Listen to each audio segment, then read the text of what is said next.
Hello and welcome to the Good Stories podcast. I'm Jody here today with Steven. And how cool is it that this is our 10th episode? To some of you, that won't sound like much, but for us, it's a podcast beginner milestone. And so we want to celebrate it with something particularly special.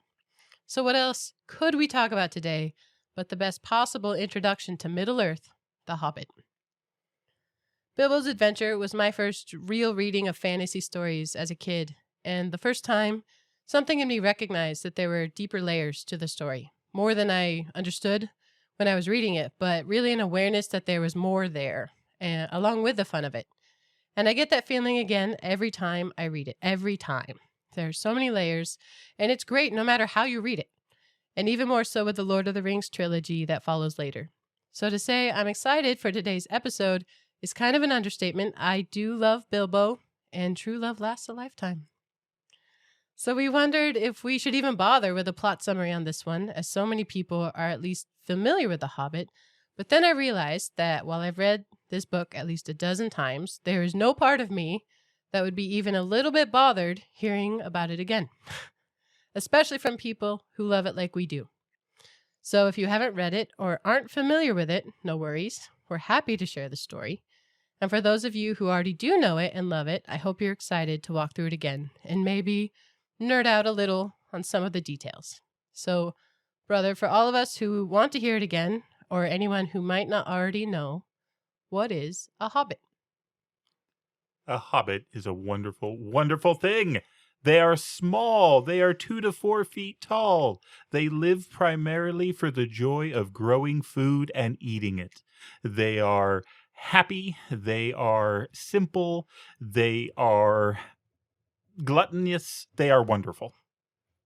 They always seem cheerful. Yes. Like maybe there's a cranky hobbit out there, but just in general, they're merry folk. They tend to be happy, and the hairy feet obviously is they don't wear shoes. They always have curling hair on their feet, which is a trademark. They are fond of bright colors, greens and yellows. They have no magic except the simple kind that lets them be quick and avoid the clumsy big folk like you and me. They're just a great, great race. They're a wonderful invention. Yeah, so they're their own thing, and no one in these stories has ever heard of them before. They're kind of their own separate thing all the time. And so today's story is going to be about a specific hobbit named Bilbo Baggins. And there is a lot of fan fiction out there about Lord of the Rings and The Hobbit, and I just dabbled a little bit, and it's pretty funny. Some of them are pretty good, but there are such a thing, just so you know, as a Hobbit name generator. Oh. Did you know that? I would have guessed that was the thing, honestly, given the enthusiasm for Middle-earth. Do you know what your Hobbit name would be? I have no idea what my Hobbit name would be. Well, I generated one. For you and for me. So we're going to start with that. Okay, I'm ready. Yours, you put in your name and like a couple things that you enjoy, and it pops out a name. So yours is Pipkin Breadcrumb. And mine is Rosie Tea Leaf. I like yours better than mine, but that's okay. I thought they were very cute. So that was fun. Found that. Love it. Anyways, I think it is time for a story. Bilbo Baggins, a predictable and rather boring hobbit of the Shire, is chosen by the wizard Gandalf to accompany a party of 13 dwarves led by Thorin Oakenshield on a quest to recover the gold and treasure stolen years ago by the dragon Smaug. Bilbo, much to his surprise, is hired as the burglar for the group. The group makes the long trip to the Lonely Mountain, the ancient home of the dwarves now inhabited by the dragon. Along the way, they face many dangers, including trolls, mountain giants, goblins, wargs, giant spiders, and imprisonment. They are assisted by many helpers, including Gandalf, Elrond, great eagles, Beorn the Skin Changer, and the men of Lake Town. Bilbo acquires new skills as a burglar, as well as useful items, including an ancient sword and a gold ring that can make him invisible. With the help of Bilbo and a secret door, the dwarves are finally able to make it into the Lonely Mountain, but are not able to vanquish the dragon. After a riddling bout with Bilbo, the dragon seeks to wreak havoc on the men of Lake Town. Smaug is slain by an arrow fired by the great hero Bard the Bowman. A group of men and elves under Bard go to the mountain to claim the treasure of the now dead dragon, but they are surprised to find the dwarves still alive and in command of the fortress. Thorin refuses to compromise with the men and elves, so the mountain is placed under siege, while Thorin uses birds to summon an additional dwarven army in secret. Bilbo attempts to make peace by secretly giving him the Arkenstone, Thorin's most coveted treasure. Bilbo is banished by Thorin, and they part in anger. Just when bloodshed seems inevitable, new armies appear, and the Battle of the Five Armies begins. With the help of Beorn and the Great Eagles, the Goblin and the Warg forces are destroyed. Dwarves, men, and elves reconcile, and Bilbo is reconciled to Thorin before they part. Bilbo then returns home just in time to save his home and belongings, since in the interim he has been declared dead. Bilbo is now rich and happy, but not nearly as respectable as he used to be. According to other hobbits. According to other hobbits. Because hobbits do not have adventures. One of the main hallmarks of hobbits is how sedate they are, how respectable, how kind of middle class. They just don't go and do things. But through this story, Bilbo absolutely goes and does things. Yeah, traveling and adventures are very clearly frowned upon for hobbits. No. Even in the Hobbit world, though, it's interesting to me that there are different families. He goes into sort of different trends that different families have. And the most notable one in this is going to be the Took family, Took. They are definitely the wild children of the Hobbit world. They do go on adventures. They have an ancestor, the Bull Roarer, who they said was big enough he could even ride a horse and fought against goblins. So there is a Tookish stream in the Hobbit society. And Bilbo is half Took. His mom, Belladonna, was a Took. His father was the far more respectable Baggins. So we meet Bilbo sitting on a beautiful sunny morning, smoking a pipe outside his hobbit hole. They live in these tunnels underground. It describes not dark, gross tunnels with worms sticking out the end, but a warm, comfortable hobbit hole. And Gandalf happens by, and Gandalf, Bilbo knows him. He turns out he had forgotten, but he's like, not the Gandalf who tells all the wonderful stories, right? We referenced him before about the uncanny luck of widows' sons. Bilbo already, as a most respectable, boring hobbit, he is very excited about the ideas and the stories, which I think is a little telling from the start. Yeah, I think it is. What do Gandalf and Bilbo talk about? Gandalf and Bilbo go into a little bit of a curmudgeonly sparring contest. Bilbo keeps wishing him good morning and is very cheerful, smoking his pipe, but the wizard Gandalf is generally grumpy, and they kind of talk back and forth a bit. But Gandalf sees something in Bilbo, and it becomes clear that he is going to invite him, essentially, or trick him into going on this journey.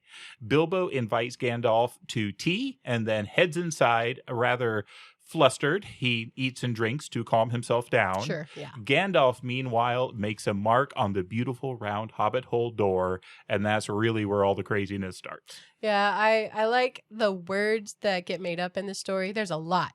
So Gandalf says something to the effect of, to think I'd be good morninged by Belladonna Took's son. Like it's a verb. Yeah. But yeah, Gandalf puts a mark on the door. Bilbo heads in, and then later that day, dwarves start showing up. One at a time, and Bilbo has no idea what's going on, but what a hospitable little soul. He really is. They all come in, they all ask for things ranging from tea to coffee, ale, wine, everything he's got, and he gives it to them. And they he has no clue who they are. No. There's a polite social interaction that goes on where they all give a formal greeting, at your service, to which he's supposed to respond, to you and your family. And that happens sometimes. But he is flustered by this. And at the end of the day, there end up being 13 dwarves. And I'm just going to read off their names so we know who we're talking about here. Okay, read slow because there's a bunch of them. Dwalin, Balin, Killy, Philly, Dory, Nori, Ori, Oin, Gloin, Biffer, Bofer, Bomber, and Thorin Oakenshield. The only one with the last name. Yeah. And Gandalf shows up again, too. Gandalf comes in with Thorin. Thorin is a very important dwarf. He's the leader of these. He is Thorin, son of Thrain, son of Thror, king under the mountain. And this is where we start learning a little bit about them and what their quest is and what they're trying to get back. Yeah, so Bilbo has no idea why they're there, but they all seem to have some understanding and no hesitation to ask for stuff. So he heads into the kitchen and is admiring how much Gandalf knows about his pantries, his larders. He's able to ask for every cake and cookie and crumb that's in there. Yeah, wine pickles and coffee and chickens and the whole bit. I always enjoy the phrases. So Bilbo is overwhelmed with company, and he says, "Confusticate and be bother those dwarves." And I looked up confusticate because I didn't know if it was a real word. In the Latin, it means to beat with a cudgel. Wow. He was frustrated. Well, he does love his food. I love how it talks about how he was worried he was going to run out, and he, knowing his duty as the host, as painful as it would be, would have to go without. Sure. This was a real burden for the Hobbit. Yeah. He knows what he has to do here. Whether he wants to or not. Okay, so they start talking after dinner, and honestly, it's overwhelming to little Bilbo, and he kind of hides. But what is the quest? What are the dwarves gonna go do? The dwarves start singing, and it's a singing in a way that Bilbo has never heard before, and it gets inside him. And what they start singing about are the things they have made. Tolkien does wonderful things with the dwarves. Dwarves are craftsmen. They're one of the good races, but they're not overly good. They can be as greedy and as cruel as really any other race, especially when it comes to gold and the things they've made. To their treasure and their belongings, they have a possessiveness about it. What we learn is that Thorin's family was driven out of the Lonely Mountain by the great dragon Smaug. This dragon killed many of the dwarves. A few, including Thorin, managed to escape, but within their hearts was always this desire to go back and reclaim their treasure. And they're telling stories about it. They're talking about it. They sing songs about it. And at one point, I'm just going to read out this passage. As they sang, the Hobbit felt the love of beautiful things, made by hands and by cunning and by magic moving through him, a fierce and jealous love, the desire of the hearts of dwarves. Then something tookish woke up inside him, and he wished to go and see the great mountains and hear the pine trees and the waterfalls and explore the caves and wear a sword instead of a walking stick. So Bilbo starts to feel the call, the desire for adventure. The dwarves, though, initially aren't too terribly excited about taking Bilbo as a companion. I think they describe him more as a grocer bobbing on a mat than as a burglar. Yeah, he takes that personal, too. He references it later, like, grocer indeed.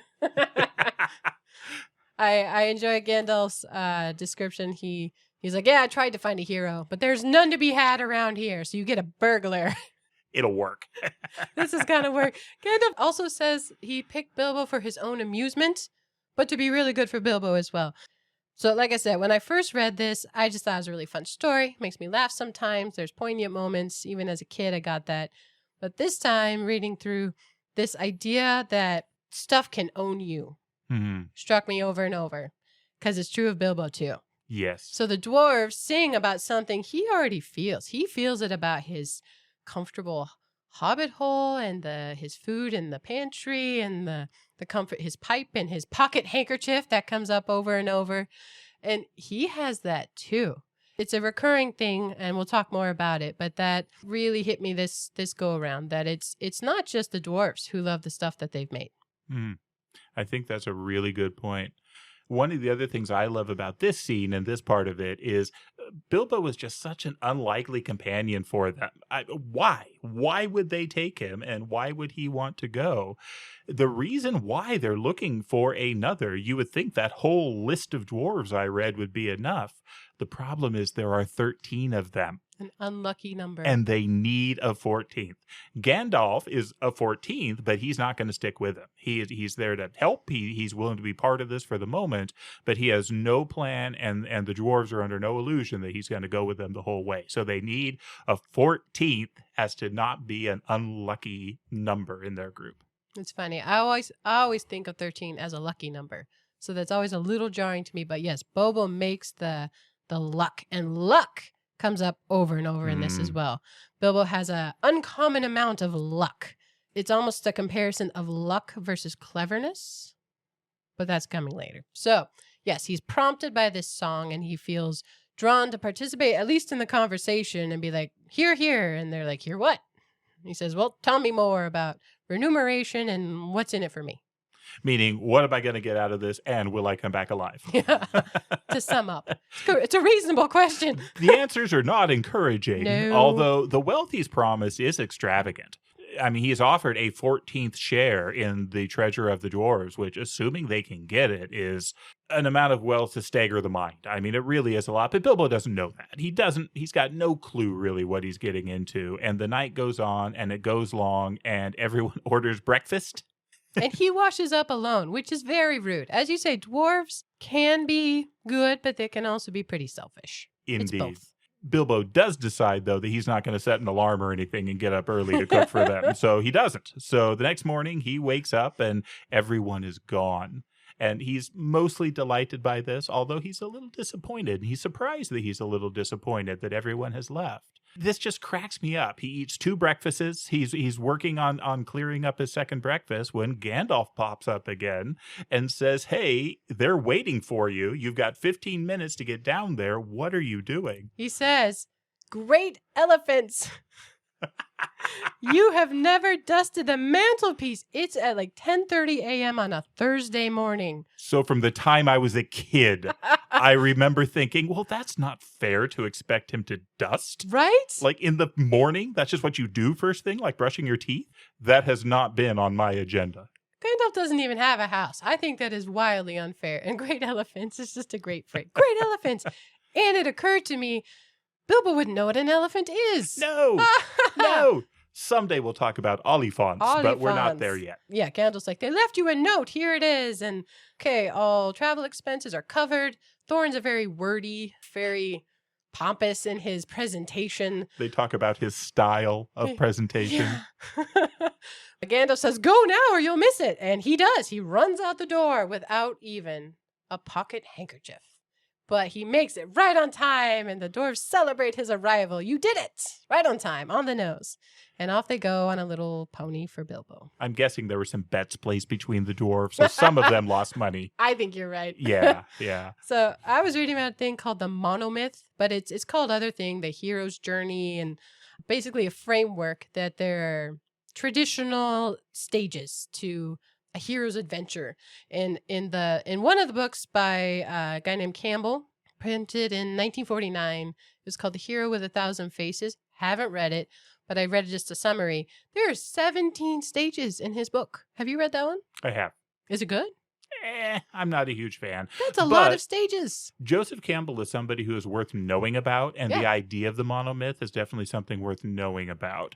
There is a theory out there that just about every story worth listening to fits into this myth, that it's a skeleton structure that you can base any story on. Some people have gone hardcore with this. George Lucas was a massive Joseph Campbell fan. So the whole Star Wars thing is very intentionally meant to align with the hero's journey. Well, as it goes through. It starts with the call to adventure. You're off. They get an invitation and they don't initially want to do it for whatever reason. So Bilbo's, he's comfortable. He has no desire at all to do this. And yet he is out the door without a pocket handkerchief. I'd heard of the monomyth. It was fun to look it up, just by the way. Yeah, and it's one of those things that if you're going to read a lot of folklore, mythology, sagas, epics, if you're going to read those things, it makes you think about it in a different way. Mm-hmm. So yeah, they're on the road. Gandalf shows up. He brings lots of pocket handkerchiefs. So now we're happy. This first part of the journey is really pretty delightful.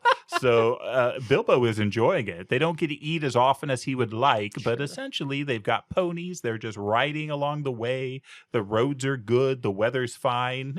Life is good here for a while. Yeah, and then it gets rainy and they get crabby. Gandalf disappears and they're like, drat that wizard. Where did he go? Right when we could use him. They can't get a fire going. Which is strange for dwarves. Yeah, that's true. They don't do matches, tinderboxes. Mm-hmm. So even in the rain, it is strange that they cannot light a fire. They're skilled with this. Yeah, but each chapter kind of comes up with a new something that Bilbo and the dwarves need to battle or deal with or figure out.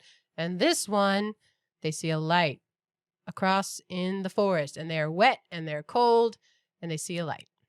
Where do they go? It's time for our burglar to spring into action. This is where our hobbit can help things. And this is where we start to learn that Bilbo actually has some traits that are pretty good for this. One of the things hobbits are very good at doing, apparently, is walking silently, especially across country, especially through the woods. And so he's a stealthy little hobbit ninja as he's walking around. He is very hard to hear. It talks about how Bilbo more than once sniffed at all this dwarvish racket because they're not as quiet or as silent as he is. So bumbling, yes. He's able to walk up to this fire and he's able to see what's there. And what should he see but 3 trolls? 3 giant trolls eating mutton and drinking beer and cursing at each other and arguing and telling stories around this fire. I've always thought they were a little comic because it's the conversation between the trolls and they're tired of mutton, but they got all this food and they're not nice to each other at all. They're always hitting each other and yelling at each other. And they have names like William and Bert. Yeah. And Tom. That's the other one. Yeah, very traditional. But they've come down out of the mountains because that's where they used to live. And now they get all this mutton. And anyway, Bilbo thinks this would be a great time to practice some pickpocketing. He gets some ideas. And the narrator talks through that, here's what a legendary burglar would do. Here's what a, medium burglar would do. Here's what a practical burglar would do. Here is what Bilbo does. And so Bilbo tries to pick the pocket of one of the trolls. Unfortunately, the wallet is enchanted and it cries out for help, and poor Bilbo is captured by the trolls. And they squish his toes. They do. What a strange detail. Poor dude. Another thing that I had to go look up the name because I knew it would have a label, but I didn't know what it was. Tolkien talks to you, the reader. It's called fourth wall narrative, where the play is happening. Something's happening going on with Bilbo and the trolls. And then he's like, but we'll see later, reader, what's going to happen. Or sometimes they're funny. I actually love his writing style where he includes you in the story, like, but we'll learn more about that later. It's just part of the back and forth. And so it almost draws you in. You're part of this scene. And anyway, yes, Bilbo is caught by these trolls and you're reassured by the narrator that it'll be okay. But the more I think about where the story came from, the more that fourth wall breaking makes sense. Tolkien originally wrote this work essentially as a story for his children. He would be telling them this as a bedtime story at night, and it went through several permutations and changes.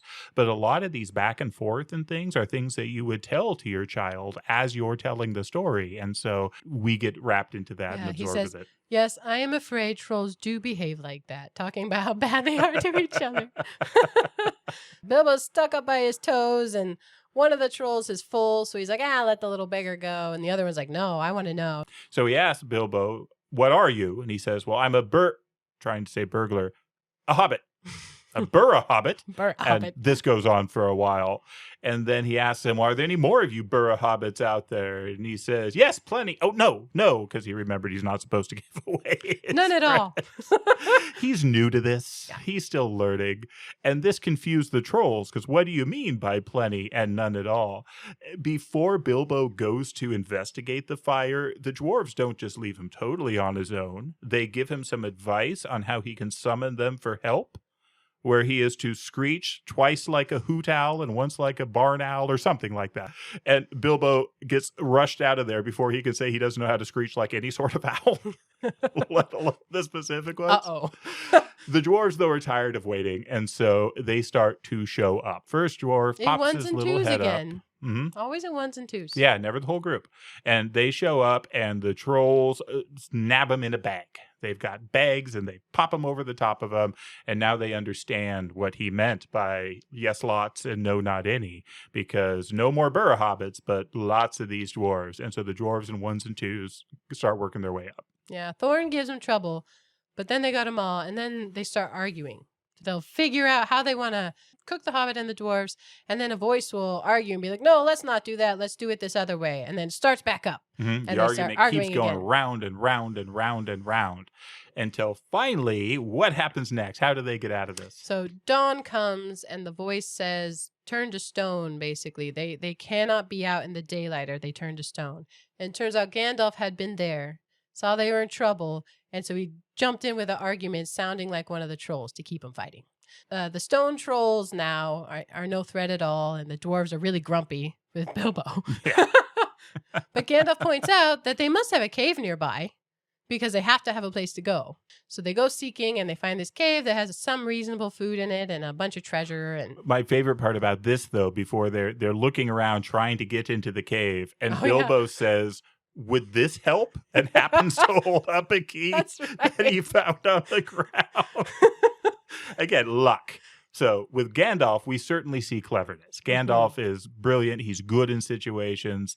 He's very clever. With Bilbo, though, he just stumbled into this. He happened to find the key. They go in and they find some food, but within the treasure, there's three very important things they find other than food and gold. There are 2 swords that are found that we'll learn more about later, and this is where Bilbo gets his sword. It is described essentially as more of a pocket knife to the trolls, but to Bilbo, this becomes his sword and his weapon, and it goes with him throughout the rest of the journey. Okay, so they dealt with the trolls. Bilbo got a little practice. He didn't do great, but he didn't die. Nobody died. Awesome. Just some smashed toes. Yeah, exactly. And then they keep on. So where do we go next? From here, they journey, and there's a lot of journeying that happens, but I think that the most important parts of the story happen in between the journey elements. And so the next most important part I think we've got to go to is Rivendell, the last homely house. And they're looking for the path. I will say, I know a few people who don't love this book, and I think they get bored with the journey parts because I think Bilbo was bored with the journey parts. It's uncomfortable. He's wet and he's tired and he's hungry all the time. So he's often thinking back to his tea kettle and the fire and his armchair. Not for the last time. That's one of those asides to the reader, I think. If you're that person who got annoyed with The Hobbit because of that, I think that's part of Bilbo's experience that he was trying to convey. I do too. I found this in a number of books, not just The Hobbit, but in a bunch of others, where the duration of some of these periods that are actively sometimes painful for the reader to try and get through are meant to enhance the payoff at the end at these various stages. Sometimes it just ain't worth it. There are books I've read where they make you feel so bad or so bored or so whatever. I don't care if that's what the main character is feeling. I just don't want to feel like that. For The Hobbit, though, I do think it's worth it, and I think it pays off in the end. So yeah, if you're bored by the scenes, I would encourage you as well to stick through it because that gives you some of what Bilbo was feeling as he's doing the journey. Let's talk about Rivendell, because Rivendell is one of my favorite places, imagined or real, that I've ever thought about. Is this an experience you've had? I mean, is Rivendell something that you've thought about? I mean, if you read the trilogy, you know about it too. And they are different in The Hobbit versus The Lord of the Rings, I think. But it is just the perfect place for whatever you care to do.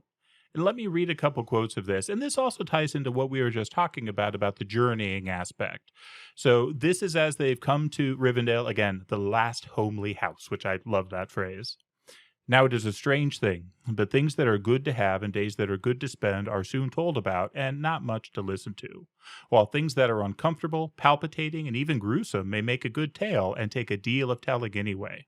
They stayed long in that good house, 14 days at least, and they found it hard to leave. It's good. Yeah. It's good, but there's not much to say about it. There's not much to say. So the elves welcome them when they walk in, and they're up in the trees singing, and they know Bilbo's name. And even more than a meal, he's willing to skip dinner to stay and hang out with the elves because the elves singing in the starlight in June is nothing to be missed. And I like that very much. Probably the first place, Bilbo's love of story himself. Maybe this is part of why we love Bilbo so much, because we love good stories. And Bilbo certainly does. He loves song. He loves music. He loves tales. He loves poetry. And Rivendell has all of that as much as you could like. One more quote here about Rivendell. His house was perfect, whether you liked food or sleep or work or storytelling or singing or just sitting and thinking best, or a pleasant mixture of them all. Evil things did not come into that valley. The elves in The Hobbit strike me as very different, both as the elves of Mirkwood that are later in The Hobbit and the elves of the trilogy. And so they do make a note about that. But for people who read the Silmarillion and such as yourself, I want you to tell me more about that. Because in this, they're very childlike and tra-la-la-lally down in the valley. You know, they're cute little rhymes. It's a far cry from the high elves and Fëanor and the Silmarils and the big things that come in other parts of Tolkien's stories. So Stephen's like wiggling with excitement I have right a now. ridiculous grin on my face because I love the elves so deeply. And you're right, they are different. You mentioned Fëanor. Fëanor is of the Noldor. He is a high elf. They are grim and fell in purpose, but mighty and noble indeed. That's what they are. Elrond, though, is the Lord of Rivendell. Mm-hmm. And Elrond is the half-elven. And I'll try and not get too crazy into this, but Elven is called half-elven because he is only half-elf. His mother is an elf, but his father was Eärendil. And Eärendil is somebody I hope we talk about in the future because he essentially saves the world by taking the Silmaril to the land of the gods so that they can help the men and elves of Middle-earth from a dark evil. Elrond is his son. Elrond's brother ended up being the first king of the great lines of men, Elros. But Elrond loved the elves. But he's also half man. So he has some of that flavor of mortality, that lower level, but also that richer level, almost a Hobbit-like level of enjoying the good things of the earth and enjoying even the silly things. Whereas he also has the heritage of the Noldor in him. So he also has wisdom and strength and courage. And so when they talk about Rivendell being the best place because it's got all this blending, I think it is a beautiful picture of that. And then when we get to the wood elves are their own thing. The wood elves are of the Teleri that never made it to the far west. And I know that this is complicated and going deep, but someday we'll talk about it. It's a whole world for sure. But while they're in Rivendell, like I said, time passes, they rest, they eat, they sing. It's wonderful. But then there is talk of the next steps of the journey.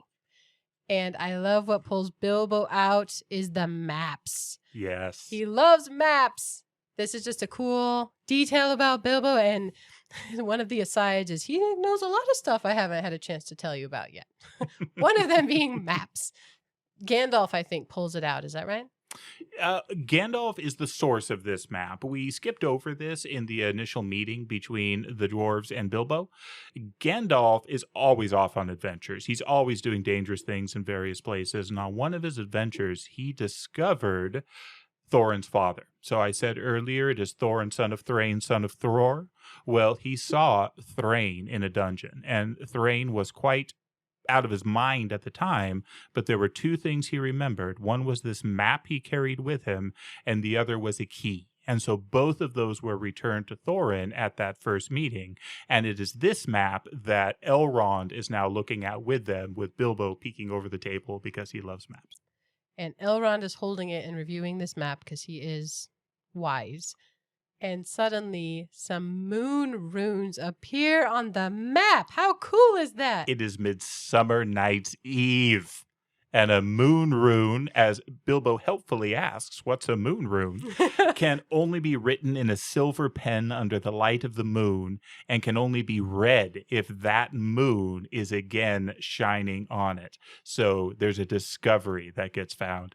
And I love how Gandalf gets tweaked by this. I know. Well, I didn't miss that. The moon wasn't right. Yeah, he's annoyed. Yeah. What do they say? Asked Gandalf. And Thorin together, a bit vexed perhaps that even Elrond should have found this out first. Stand by the grey stone when the thrush knocks, read Elrond, and the setting sun with the last light of Durin's day will shine upon the keyhole. That's right, Durin's Day. And so there's some discussion about what is Durin's Day, and they don't really know. End of autumn. The dwarves know. But about when exactly it is, they don't. Well, they can't predict it. Yeah. They don't have enough astronomy to basically predict when it's going to happen. But it's the last full moon of autumn when both the moon and the sun are in the sky together. Which, what a bummer. That is the only time you can open that door. Mm. What's it even for? It was for them getting out. So Thorin's dad, King Under the Mountain, and his grandfather escaped through this passage. And Thorin didn't know that. This Right. is how he learns, oh, that's how they got out. The other reason, and I'll just plant the seed of this here, is why would this ridiculously esoteric and absurdly rare thing be important? Fate plays a role in Tolkien. The idea of destiny, the idea of prophecy. Tolkien would love to use the word doom in the Old English sense. Something's doom is its outcome, its judgment, what's going to happen. And I think the return of the dwarves to the Lonely Mountain is fated. And so this is necessary for that to occur. Yeah. Timing would be the other word I'd put in there with prophecy. So the timing of things matters. And it's always just in the nick of time, just in time that they arrive or take an action, or it would have been really bad, end of the adventure kind of bad. But the timing matters too. Yeah. There's one more big piece of information that we get from Elrond before they go. The swords. The swords that they find from the trolls have a history and a purpose. They are Orcrist and Glamdring. And to those of us who love Tolkien, we love the names. We love the names and the fact that there is history for all this ridiculous stuff. Orcrist, or Goblin Cleaver. Glamdring, the Foe Hammer. And these were swords of Gondolin. Gondolin was a great elven kingdom of the past that doesn't exist anymore. But these swords had a history, a legend, they're renowned, and they come from the smiths of the elves. And the fact that Elrond is willing to let Thorin continue to carry Orcrist says a lot about Elrond, because elves and dwarves don't usually get along. And so the hospitality that the dwarves are receiving here is really unusual and speaks to the greatness of Elrond as a host and as a leader. The other thing we learn is that Bilbo's sword was made in the same place. So Bilbo has not just any sword, he has an elvish sword of Gondolin, which is really cool. So the names are cool, I agree. But what I really like about them is it's not just the good guys that name them. So we got to get to the bad guys to find out what the swords' names are. And lucky enough, we're almost there. Hey, they're heading to some bad guys. Yeah, the last homely house is that name for a reason. It is on the edge of the wild, and there's really no known or predicted friend in the foreseeable future. You have to cross the mountains that are known to hold bad things. Giants and goblins, wolves, all kinds of things. So they journey out. They're supplied by Elrond. Their supplies are replenished, and they go through the mountains, and life turns miserable again pretty quick. It's cold, it's raining, it's wet. Once again, they can't light fires. Once again, they start arguing. The mountain giants are just randomly throwing rocks around, playing a game. That's so scary. The giants are playing with boulders that are cracking over their heads. Yeah, that's scary. In the thunder and the lightning that are somehow tied together. It's exciting, but pretty miserable to be out in. They're out on this mountain ledge, and they send the two youngest dwarves. You do start to get a flavor for the dwarves as individuals. There are some of them that you'll never really know by name. Thorin, you know from the beginning because he's the leader. Balin, you find usually is the lookout. He's the one that's watching for bad things to happen. Fili and Kili start to develop personality as the youngest. They're nephews of Thorin. They're less crabby. Yeah, and then, of course, the one that everyone knows and remembers by the end is Bomber. Why do we know Bomber? The fat one. Because he is the fat one. Despite no food ever on this trip. No, but he's always, everyone in the story is calling him fat, and he's just being described as it all along. He calls himself fat. He's like, yep, that rope won't hold me. Yep, I'm the fat one. And then the only other dwarf worth mentioning here briefly, not so much because of him, but because of his more famous son, is Gloin. Yeah. So Gloin becomes the father of Gimli, which those who have read the trilogy know much about Gimli. Yeah, so they're up on this mountainside, terrible weather, rocks breaking over them. They're going to die soon. So they send Fili and Kili off. Basically, there's some adage about there's no better way to find something than looking. So wisdom. So off they go. And they find a cave. And Gandalf asked them, did you search it? And they're like, yeah. Totally. But they all knew that they couldn't have. They came back way too fast. But, they're desperate, or they feel desperate. So they go into this cave. They're dry. They're sheltered. all good. Except that Bilbo has some bad dreams. Mm-hmm. That serves him a lot. Again, uncanny luck, that little hobbit.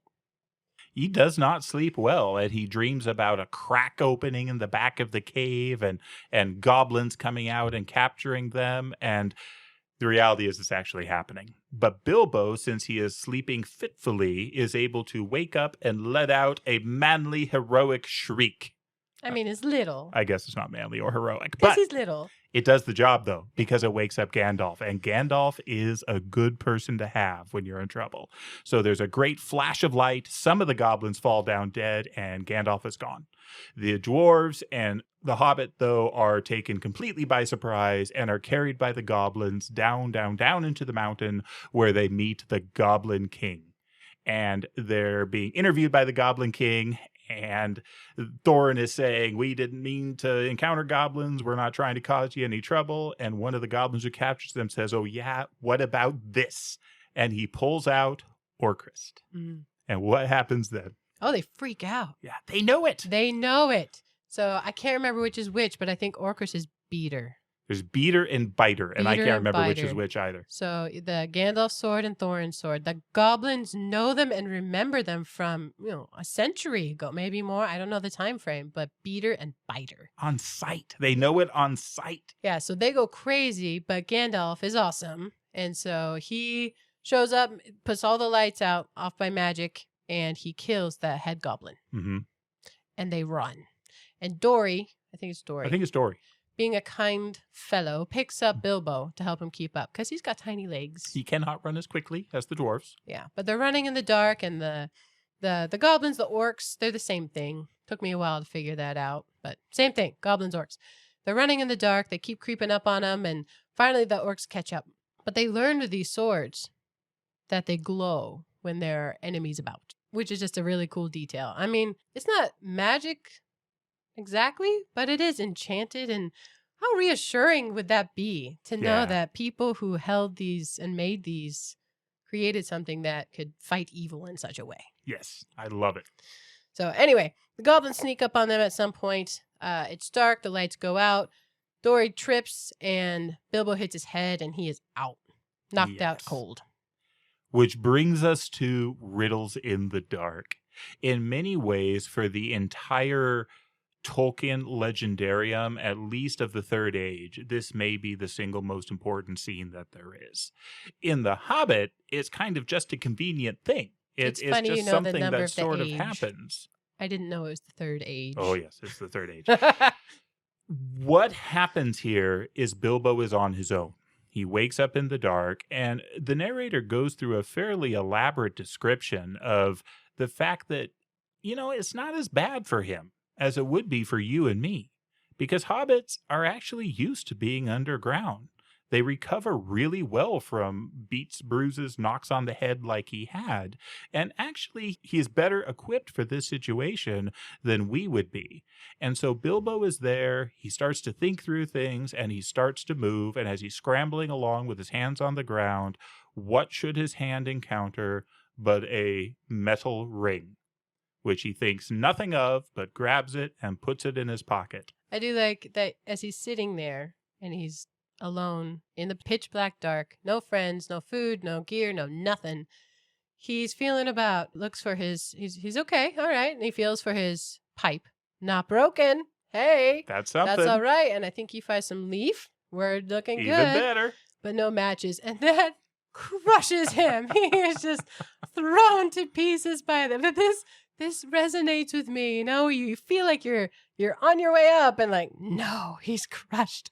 But he doesn't stay there long. As you say, he recovers quickly. He's got a ring in his pocket now. Doesn't care at all. Doesn't help him that he knows at all.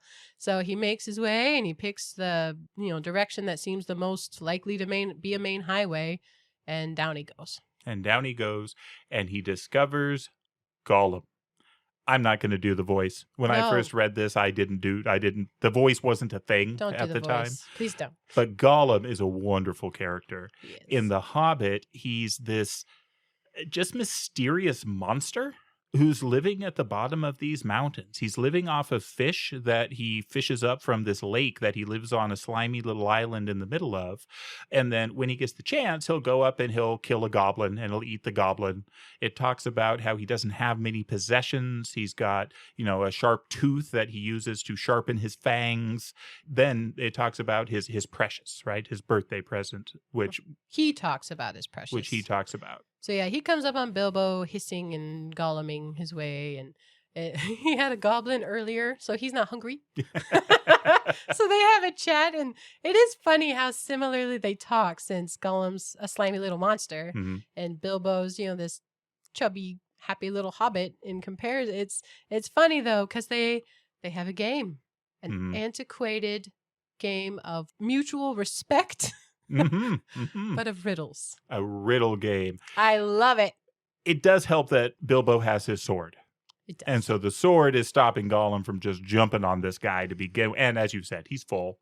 But the riddle game, they start the riddle game. And when you first read it, how many did you get right? None. Even Jody, the egg one? I've told you about this. I am terrible about riddles. The only time I get riddles right is if I've already heard them before. You knew it was the third age, but you didn't get the egg one? Well, I've read about that. Okay. So yes, they make a deal that they will have a game of riddles. And apparently this is just known to peoples at the time. So if Gollum wins, he's going to eat Bilbo. And if Bilbo wins, Gollum will show him the way out. And Bilbo can't come up with a better plan, so deal. Let's do it. And what do I... It's funny that the ones that Bilbo thinks are a real gimme, like anyone would know that, are a stumper to Gollum. Because he's been in the mountain in the dark at the mountain roots for who knows how long, and vice versa. So Gollum's always thinking about fish. So he thinks that one's obvious, and Bilbo is, oh no. Yeah. Gets it eventually. By luck. Again, on the riddles, luck tends to help him out. The fish one, he only gets because the fish jumps across his feet. The time one, he doesn't actually even guess at all. He's trying to say, give me more time, but the only thing that comes out is time, and that's the right answer. Yeah. So luck serves him well again. It's pointed out that, if you were in the dark, threatened with being eaten and all alone and bumped your head, you probably wouldn't have fared any better than Bilbo. So I would... No. I've just explained that I wouldn't. I would be done. You wouldn't play the game. Like, no. The riddle game progresses, and the riddles are fun and worth reading through, but eventually Bilbo can't think up another riddle. He's out of them. He can't think of anything, and he's fiddling with what he's got, and he's got his hand in his pockets, and here comes the riddle. What have I got in my pockets? He didn't actually mean this as a riddle. He just asked the question. He's thinking out loud. Yeah. And I can't remember if it's in here or if it's in The Lord of the Rings, where it talks about the authorities argue whether this formally constitutes a riddle. He kind of cheated. But so did Gollum. Well, it then says, but once Gollum accepted it, he was bound by the sacred and ancient rules of the game to proceed with it. Apparently it's a thing. Who knew? What a great way to make a deal or to make a plan for the day. Like, should we go to the grocery store? Well, I'll tell you. We'll have a riddle game over a riddle game. Bilbo gives Gollum 3 guesses, and his guesses are shrewd. I love the first one. His first guess is hands. And fortunately, Bilbo has just taken his hands out of his pockets. Luckily, so that doesn't count.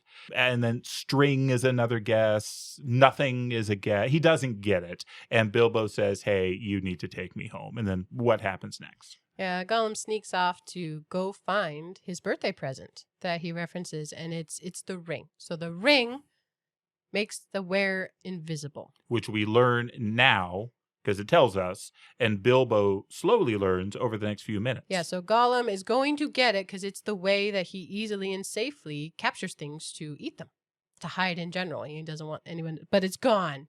And he screams, and then he has an idea of what Bilbo has in his pocket. And so Bilbo sees the light in his eyes and knows Gollum's going to come kill him, and he runs. I love that it describes as a green light, green fire. So yeah, Bilbo runs, and he ends up falling because these are not smooth tunnels, and the ring somehow slips onto his finger, and Gollum runs right by him. And then, that's it. Gollum is talking to himself because that's what he does. So from the words that Gollum's saying, Bilbo's getting the idea, maybe he can't see me. So it's untested, but he's kind of getting the impression this is a magic ring, and I found one. That is lucky. Oh, man. So Gollum is heading towards the exit because he assumes that's where Baggins would go. Yeah. And so inadvertently, he does lead Bilbo to the exit and the way out. And he turns, and he's sitting in a doorway because he knows Bilbo's got to go through this doorway. And this is where Bilbo finds him, sitting, looking around. But Bilbo's invisible because he's wearing the ring, and he's got his sword, and easy solution, right? He can't see me coming. I've got a sword. I kill Gollum. I move on. And that would be the easy solution. But that's not what Bilbo does. Bilbo is moved by pity for this creature. And changes the fate of many. Indeed. It's not right for him to just kill him unawares like that. That's not fair. It's not right. And so he won't do it. And so Bilbo takes this Olympic sprinter's leap over Gollum, flies over his head, barely missing hitting his own head on the cavern door, jumps over him, and is able to run past Gollum, past the goblins to safety. Now, unfortunately, the ring is tricky. It falls off his finger as he's coming on the goblins. So they see him, but he slides it back on fast enough, and he's able to get to the door. But the door is starting to close. One of the things we learn about Bilbo is that he loves fancy waistcoats. He's a little vain. Yeah. About his waistcoat. He's still wearing his fancy waistcoat, and as he's pushing through the door, the buttons are getting caught, and sadly, many of the buttons get torn off his waistcoat, but he's able to escape into the daylight, into the sunshine, and he has now made his way through the mountains. Yeah. Before we go on, I have two thoughts on this passage that have always kind of stuck with me. One, I think people are kind of unfair to Gollum. Oh, yeah. Yeah, he's a monster. He's he's pathetic. A killer, but he's very pathetic. And there's this concept of, well, he cheated Bilbo. He didn't show him the way out, and that was what they bet on, and that was the rules of the game. I do have to wonder, if Bilbo had lost, would he just have submitted to being eaten by Gollum? I don't think he would have. So sword? I think the game was a sham to begin with. So that thought has always occurred to me. The other thing to note, did you know that Tolkien rewrote this passage?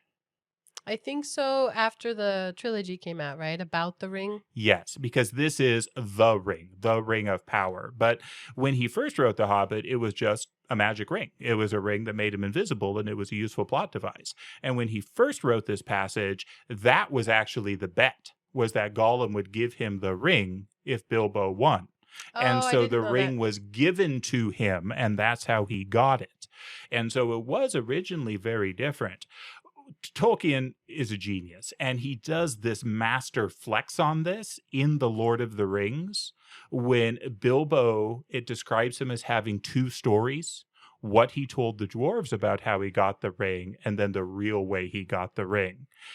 Tolkien is referring to this rewrite, because the original way was a way of basically saying, yeah, it's mine, I got it fair and square, it was given to me, as opposed to the actual way where it's this ring of power that has devoured Gollum and has left Gollum to go along with Bilbo. So I just think that's fascinating. That is fun. That makes total sense. I always wondered, like, no, that's kind of what he told him. He doesn't mention the ring to the dwarf. So he sneaks past the lookout, Balin, and earns not a small share of respect that he can just sneak in. What a burglar now, huh? He escapes the mountain of the goblins by himself. This guy.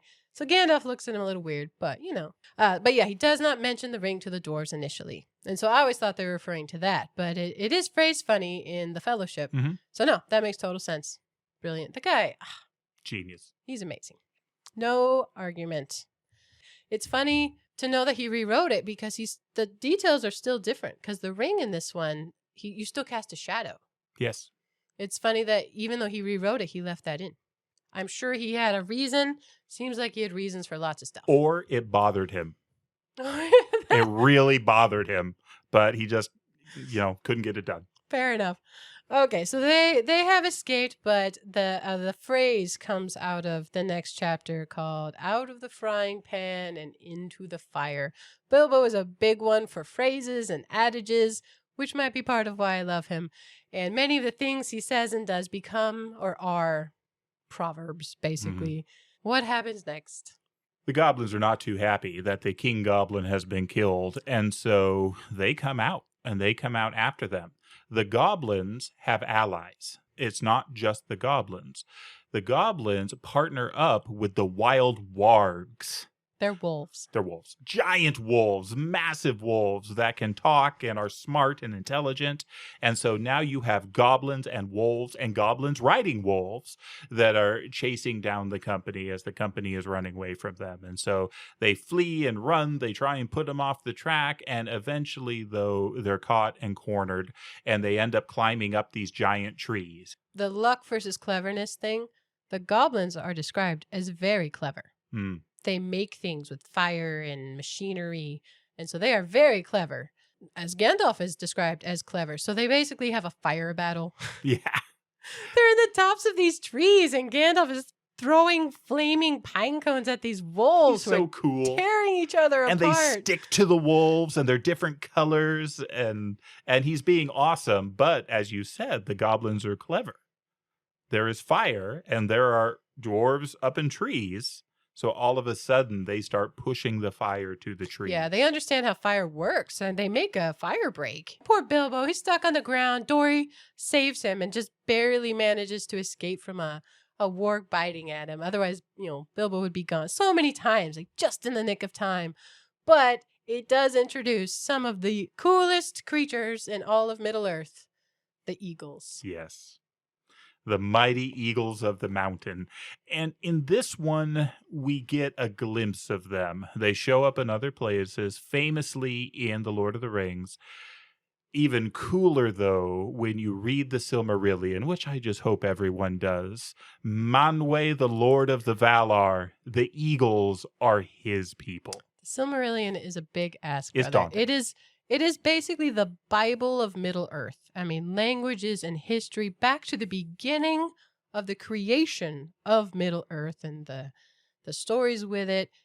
It is daunting, but it is wonderful. You are absolutely correct. And I Don't start there if you're new to Middle-earth. No. Start with The Hobbit. And if you never read the Silmarillion, I'll still love you and I won't judge you at all. But hopefully I can give you some glimpses of it. One of the reasons why I love it when I do read it. And the eagles. The eagles are just incredible. So the king of the eagles is looking out with his super eagle vision. And the eagles do not care for the goblins. No, they are enemies. To the bone. And they see that there is a hubbub going on with the goblins, and they see the dwarves, they see Gandalf, they see little Bilbo, and the eagles swoop in to the rescue. In the nick of time. This is not a pleasant experience specifically for Bilbo. Oh, it's terrifying. Bilbo doesn't like going up on a ladder because of heights. And so to be flying on a great eagle as it's clutched in his talons. No. Bilbo doesn't get his own eagle. Oh, yeah. It's worse than that. He's low enough in the tree. An eagle doesn't get him. He's grabbing onto a dwarf's ankles and hanging there and looking down. This is so scary to me. It's terrifying. I do have a little problem with heights. And that to me, like the idea of if you let go, they're flying up to an eyrie, not even to land on the ground. They're going up. I will tell a story that I can cut out if you want me to. But Dad once had me hold the hood of the truck up while he was working on it. I remember that. And my arms were shaking. I'm like, if I drop this, he'll die. It will fall on his head and he will die. And I thought of Bilbo because his arms, he can't hold on anymore. And then they land on the eyrie. I felt it. All right. I feel that deep. Well, and life doesn't get better. Well, maybe I guess a little better than that. He's not hanging on with his arms anymore, but he's still up in the mountains. He's on a cliff edge. With a huge eagle. With a huge eagle. And he's tiny. They end up bringing rabbits, I think, for them to cook and eat. Mm-hmm. And so they get fed a little bit, which makes Bilbo very happy because he has not eaten in quite some time. Yeah. Gandalf clearly knows the Lord of the Eagles. Mm-hmm. And so they ask for help and he does give them assistance, but he puts them down far north of where they were going to be, right? They had a planned path and they're off the path now. But they do. They help them. They land them there, but they can't really give them provisions. So they're without their ponies and their gear. So what are we going to do now? Where are we going to go? So I love that with each of these adventures, we've kind of moved past a barrier. There's been something they have to get through. And as hard as that was with the goblins, this got them through the Misty Mountains. They had to either go over them or under them, and they went under them somehow. And it actually worked out pretty well and pretty quick. But as you said, they're in a bad spot. So now they get dropped off in this place on the other side of the mountains. There is still one major barrier ahead, and this is Mirkwood Forest. It's huge. If you look at the map, because Tolkien liked maps, so there are maps at the beginning of this book, and they're super cool. The mountains, I mean, they're elevation, but the forest is massive and not friendly. Not friendly at all. But they're not even to that yet. Right. They're on this side of it. And Gandalf, though, knows what's up. He knows everyone. He's been around. And he knows that there is an individual who lives nearby who is dangerous and crusty, but maybe they can get some help. And this introduces us to Bjorn. I do love Bjorn. Bjorn, oh, he's so good. I love bear him so man. much. He's a skin changer. So Bilbo asks, a skin changer? You mean like somebody who like skins animals? And Gandalf shuts him up He's real like, don't quick. say that ever. Don't ever mention that. Don't mention anything like that.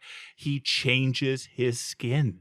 He can go back and forth between this strong, big man and a mighty bear. And it is just awesome. Here's the quote. I cannot tell you much more, though that ought to be enough. Some say that he is a bear descended from the great and ancient bears of the mountains that lived there before the giants came. Others say that he is a man descended from the first men who lived before Smaug or other dragons came into this part of the world. I cannot say, though I fancy the last is the true tale. He is not the sort of person to ask questions of. Yeah, don't mess with Bjorn. He is harsh but good. Good-hearted. Let's go with that. Anyway, they haven't met him yet. No.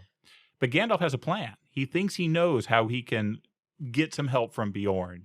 Funny to me because it parallels how the dwarves came to Bilbo's house. So Interesting. Gandalf takes just little Bilbo with him, but he tells the dwarves, wait till I call you or 5 minutes each and come in pairs. No more than that. So Bilbo and Gandalf. Except for Bomber, who is so fat, he comes alone. Fair point. Well, he's told to come alone. And last. Yeah.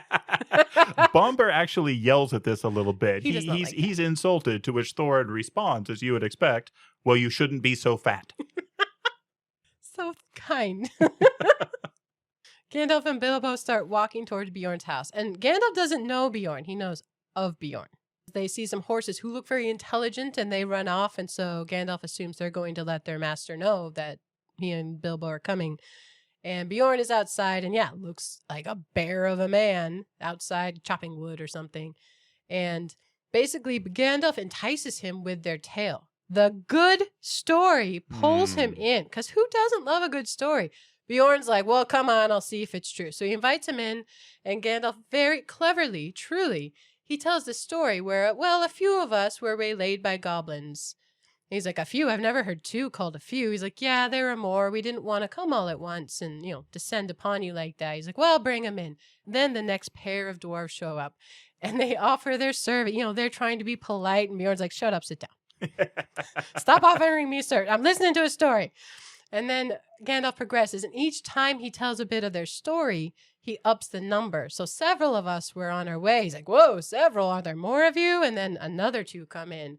And so just progressively, 2 by 2, except at the end, when Bjorn is invested in this tale and he's interested and engaged, and Bilbo acknowledges how smart it was of Gandalf to introduce them in this way. Can you imagine 15 anyone's just showing up at your house and being like, we need your help? And it's not like dwarves are well received in most places. Again, they're not wicked, they're not evil, but they're also not pure good. And so this is just help. They need help. And Gandalf pulls it off for them. And the other thing we find on this is that Bjorn hates the goblins Mm-hmm. because he loves his animals. He loves those things that he cares for and is a part of. And the goblins kill all that. The goblins are against it. And so what really delights him is that they killed the Goblin King. And so what you have next then is they spend some time in his house. They recover. They're given food and meat and honey. They're served by the animals, which is wonderful. Gandalf warns them, don't hurt the animals. Don't go out after dark. Mm-hmm. And Bjorn does go out after dark, and he turns into a bear, and he tromps off, and he confirms what's happening. It says the next morning the dwarves come out, and Bjorn's back and is in a good mood, and there's a dead goblin head up on the wall. And a warg, and a warg. Because Bjorn has confirmed their story, and now he's willing to help them. And this leads into the next part of the journey as they need to get through Mirkwood. Bjorn gives them ponies, he gives them provisions, and he gives them guidance. He gives them wisdom. He tells them the path they need to go through Mirkwood. He warns them not to drink of the water. He tells them you probably aren't going to be able to eat anything in there. Just go through. Go through as straight as you can. Don't leave the path. Don't leave the path. And send the ponies back when you get to the forest edge. Yeah. They're like family to him. Mm-hmm. And so Gandalf acknowledges how generous, the dwarves don't realize how generous he's been in equipping them with his own ponies. Mm-hmm. But yeah, they're not invited into the forest. They have to send them back, and he kind of guards them on the way. And then at the edge of the forest, Gandalf leaves too. Yeah. Gandalf's gone. Gandalf, who has saved them and saved them and saved them and has been such a big part, he's out. He's got his own work, his own journey. And he said he never meant to go with them the whole way on this one. He already went further than he thought. And so Gandalf leaves, the ponies leaves, and you now have the 14. Yeah. You have the He also dwarves leaves, and Bilbo. he's always advising them, don't leave the path, do this thing. And Thorin's like, off with you if you're going to go. They get mad at him. Go. And he's like, don't leave the path. He's very much a last word kind of guy. Yes, he is. So yes, it's the 14 of them on their way through the forest.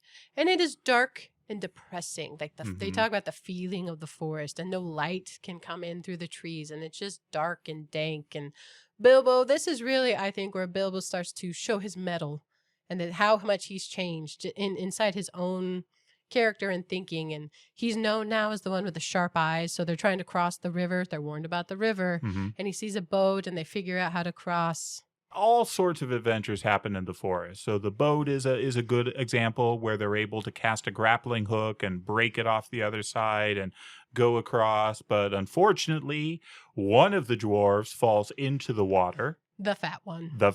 Which means they all have to carry him after that. So, because what the water does is it puts him into an enchanted sleep. Yeah, he's not dead, but he looks happy, but he's asleep. And he's heavy, and they have to take it in turns. Good thing there's a lot of them. Why are there so many?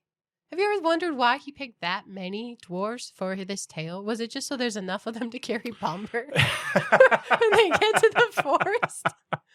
I think there's that many because the idea is they are going to reclaim the mountain. So you couldn't do that with 3. I don't think you can do it with 13. You can't. And when we get to the mountain, we'll see how ridiculous the thought that they could do it is. I think so. There's enough hands to carry Bomber once they have to do that. So they're depressed. And at some point on the other side of the river, they send Bilbo up a tree because they're like, when does this forest end? They're running out of food. They're running out of water. And he's not aware of it, but they're at the bottom of a valley. But he gets to see the sun at the top, and it's a very lovely description of the butterflies at the top and things like that. But he thinks there's no end to this forest. Yeah, they're never going to get out. Because he just sees trees. The good news is Bomber does wake up. Yeah. And so they don't have to carry him anymore. But the bad news is that he was having wonderful dreams where he was eating freely and feasting. And so eventually he decides he's just not going to move anymore. He's going to go back to sleep and dream about eating. And things are just bad. But then other things start to happen. They start to see fires in the distance. And much like the trolls, they go to investigate. But this time they're not just sending Bilbo. They're going in different groups and in mass to try and find these fires. They leave the path. And what they find are elves in merriment. But as soon as the dwarves show up, it all disappears. And enchanted sleeps pop into this, and people have dreams, and this happens over and over. And they can't find each other. Yeah, and then eventually it's so dark, and they're running around, and then to many people, a terrible scene ensues. Yeah. The spiders. Big ones. Giant, massive spiders end up capturing all the dwarves except Bilbo. So Bilbo falls asleep by a tree, and he's having a dream as he does. His dreams really help him out quite a bit because he's all alone now. They've all lost one another, and he falls asleep. But he wakes up, and because he feels something, I think, brush his arm. But his legs have been bound by this giant spider. But he wakes up in time, just in time, that he gets his sword, and he cuts loose his cords, and he kills this giant spider. And this is a pivotal moment for Bilbo. Yes. And he names his sword Sting. I hate the spiders, but I love Bilbo enough. I read it. It's so good because all of a sudden he starts to feel like a warrior or somebody at least competent. I mean, he never deludes himself that he's a great warrior or anything like that, but he's enough for the situation. And not only is he able to save himself, but he then begins saving all the other dwarves. And this is this where he lets them know about the ring? Eventually, when they're trying to get down. But I like how he sings at this. He's taunting these spiders to draw them away from the door because they're bound up in the trees, which is gross. But he sings Addercop, and calls him Tom Naughty. And I love that comment on it that no spider ever has liked to be called Addercop. And anyone finds Tom Naughty insulting. So offensive. But it works. And the spiders chase after him and they can't see him because he's wearing the ring. And one of the other things you learn is that Bilbo can throw. Oh, yeah. He's good. It says that he's played a lot of quoits and bowls and darts, games that involve throwing things. And so he's taking rocks and just plunking the spiders and knocking them out all over the place. So between that and his sword, he's doing some damage. Yeah, but there are 13 dwarves to save. Well, actually 12. I mean, he doesn't want to just plonk them on the ground. So he finds a way to get them on the branch and they kind of groggily wake up and help. But it's not looking great. So yeah, he has to slip on his ring. So he tells the dwarves, okay, hey, this is what's going to happen. And they're confused. But then he doesn't. He draws the spiders off and they do escape. Only to be caught one more time. Yeah. This time not by spiders, but this time by elves. Wood elves. Elves and dwarves don't get along. There have been many wars, much bloodshed, much hard feelings, and these elves in particular are not fond of dwarves, and so when they catch all these dwarves walking through their dominion, they are captured and put into dungeons, which brings us to the next part of this story. Yeah. Bilbo is loyal. I mean, he's just got it. So he thinks about not following them into the castle, the elf's castle, and the drawbridge is going up. And just in time, because he's got his ring on, he scuttles in, and the portcullis slams behind him. But he goes. These dwarves don't do a lot. He is always saving them. Mm-hmm. They don't really have a plan. They're just kind of there in a group. But Thorin's missing, and he knows that. And in the dungeons, the dwarves are no longer in a group because the king separates them. Yeah, they're each in a separate cell. But is very much a burglar at this time where he'll steal meat and wine to survive. And he owns it. Yeah, he becomes the burglar. But the ring helps very much. But he can't rest at ease ever. But he learns his way about. And in so doing, he learns there's another dwarf separated. So he also finds Thorin, who had been captured one of the times he'd interrupted a feast. He is able to communicate a little bit. And the dwarves are like, all right, Bilbo's got it. Yeah. And he is not so confident. But he does have it. He comes up with the plan. And what we find is that Mirkwood is almost impossible to get through. I mean, the original roads and things that they were planning to go through, clearly they didn't make it. And it sounds like they wouldn't have made it even if they had done it. What we end up happening then is through luck coming to really the only way they could have gotten through this altogether. And I love how this works. The king's palace needs to be supplied. It needs things like wine and food and butter and apples because those don't grow in Mirkwood. And so what you have is a river. There is a running river that runs its way underneath the palace and out of the palace.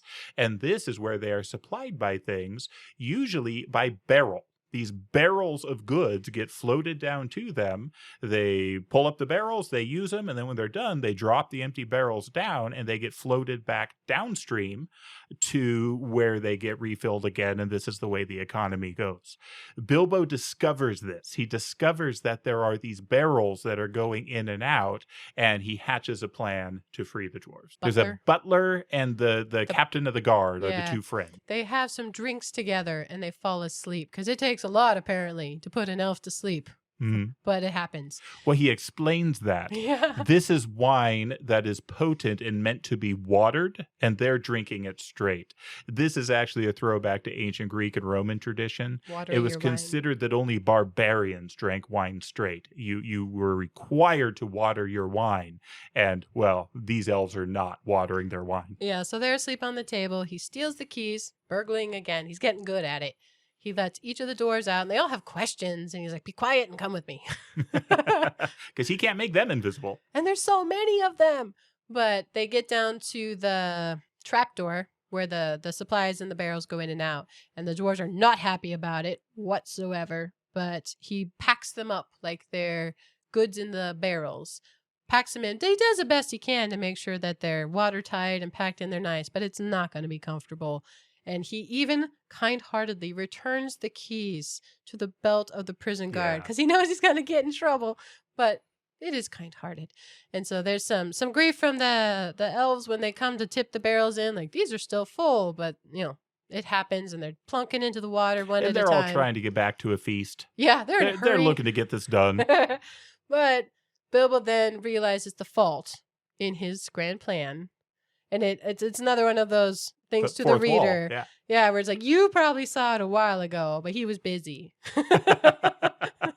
So he doesn't have a barrel to be packed in or anyone to pack him in. So he is the barrel writer. He ends up holding on best he can on the outside and just in the water, and he's cold and like a drowned rat. Poor Bilbo. But they escape through the only path that would have got them where they need to go. So like you have a story for the eagles, I have a story for the barrels. When I graduated from high school, I spent a summer working on a logging boat on a lake. And what we were doing is we were pulling driftwood off this lake. And what you end up having are these huge logs out in the water. And sometimes, for various reasons, you would have to walk out on these logs. And inevitably, you'd fall in. And it was just so cold. I mean, to try and be on top of something that's rolling and twisting in the water. Oh, yeah, I feel for Bilbo. It was so cold. Yeah, and then he gets a cold. I like that. That's a very realistic detail. He has a cold for like a week after, and he's all congested. Yeah, but this works out great, frankly. So they end up getting out. What happens is the barrels roll down the river until they get to Lake Town. So Lake Town is built out on the water on stilts. There's a bunch of different names that get thrown in here for different surrounding towns. There's Lake Town out on the water. There's Esgaroth, which is the town on the shore that Lake Town kind of came off of. And then there's the old town of Dale. Dale used to be the big town before Smaug came, and it was closer to the mountain. And so this is where Bilbo first sees the Lonely Mountain. That's what I was going to say. We're getting near the end of the journey. He sees the Lonely Mountain. He does not like the look of it at all. Mm-hmm. And yeah, they make it down to these towns. It's interesting that Lake Town, they can't really see the mountain, just the little tip of it, because the side of the mountain is not reassuring, and everyone knows about the dragon. He decimated the area when he came through so long ago. But it hasn't really recovered. The King of the Mountain and Dale. Lake Town has come back. And they supply the wood elf, the king of the elves. They have a good relationship with the elves. The king of the elves has been their trade partner for forever. So the men of the town and the elves of the wood get along. And in fact, there are elves of the wood in Lake Town as part of this barrel process and exchange thing. Bilbo is able to free the dwarves from the barrels, and they go into Lake Town, and they're all bedraggled and thin and sick looking, but Thorin is a serious character. He has presentation. Indeed. Oh, he shows up. I am Thorin, son of Thrain, son of Thror, king under the mountain. I have returned as it was foretold of old. Blows the minds of the men of the lake. Because the thing is, having the Lonely Mountain there and the dwarves was incredible for everyone. there was gold and supplies and money, and they had a great relationship with them. So when the dragon came and that all went away, it was a tragedy. And you get this sense that they would love to have the dwarves back in the Well, there's mountain stories about it, about how the rivers will run gold. when the king returns. Ooh. And they talk again about prophecy, right? Songs of old that will say this is going to happen. So the men of Lake Town are behind this. They're excited. The exception is the master, which is, I think, another great character. Not great in the way like Bjorn, who's awesome, but great in the way of this is a smarmy businessman. Yeah, for those who've read the trilogy, he reminds me of Saruman with his ability to talk and to turn things to his own way. But he's a man in that. He's not nearly as evil, seemingly. He's not a wizard. You're right. But all the people are on board with the dwarves going to reclaim the lost treasure and defeat Smaug. So he's like, okay, we're helping them. And they get a house. They take care of them. They give them fine clothes and food. And so they do get to rest and recover. But the master is shocked when Thorin comes to him and says, okay, it's time for us to go. Yeah, we're ready. The master never thought that was because he wouldn't. No way. No, he assumed that this would go for a while and then the people get tired of them. But no, Thorin, he fully intends to reclaim his own. Yeah, so they disembark closer to the mountain with ponies and gear, and they make their way toward the mountain. And the dwarves and Bilbo, they don't like how it looks. And they're nervous. Suddenly the possibility and probability of a dragon becomes a lot more real. They never think this through. And doesn't Bilbo point that out? Yeah. That he thinks this was an error in their plans? It's always been a weak point. That they didn't really know what they were going to do. Truly, with this what dragon. was the idea? I don't think they had one. And that's a question. What made Thorin think now's the time? I do not know, but he did, and he does. I mean, he's gonna do this. Yeah, 13 dwarves, and that's why the number's so funny to me, because 13 is not enough. Yeah, I mean, when Smaug came, you had the Dwarven Kingdom in full power, and they couldn't stop the dragon. You had hundreds, if not thousands, of warriors that could not stop the dragon. So what are 13 gonna do? I think maybe he picked it because it's funny. Yeah, it could be. Because, you got the lucky or unlucky 13 and then Bilbo's name, the lucky number. So, I don't know. But Bilbo's the only one who, I don't know, he goes back and forth. But for the most part, he's a little bit encouraged because they find the path up to the secret door. Because they have the map and they know there's this door on the side. And Thorin still has the key. There's no lock and they can't find any seam or any trace of a door. But that's progress for a little while until they're stuck waiting. Yeah. And so he's sitting on what they call the doorstep. It's basically this green grass outside, but they know the door is there, can't access it in any way. However, if those of us remember back to Rivendell, we know a secret. We know that there is a time where the lock will appear, and it is on Durin's Day. And fortunately, the autumn has worn on. So what happens next? This part always confused me.